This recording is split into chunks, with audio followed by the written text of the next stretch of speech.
À peine l'interview de l'ex-chef d'État, Laurent Gbagbo, diffusée, que les réactions ont commencé à affluer sur la toile. Face à la journaliste, Denise Epote-Durand de TV5 Monde, Laurent Gbagbo a évoqué sans faux fuyant, les principaux sujets qui agitent l'actualité politique en Côte d'Ivoire. S'agissant spécifiquement de la question du troisième mandat de son successeur, Alassane Ouattara, il n'y est pas allé du dos de la cuillère pour condamner ce qu'il considère comme un viol de la Constitution.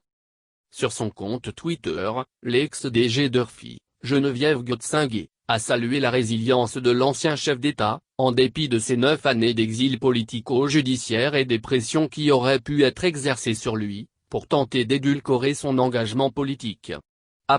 Qui aurait pu en douter? Certainement pas ceux qui connaissent son combat de toujours pour la démocratie. Qui aurait pu imaginer que le chantage ait prise sur lui? Relève-t-elle.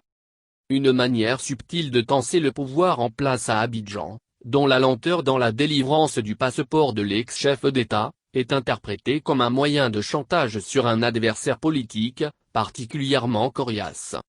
Dans les rangs de l'opposition ivoirienne, cette sortie de Laurent Gbagbo, la première depuis 9 ans, sonne comme un avant-goût de victoire avant la date fatidique du 31 octobre 2020.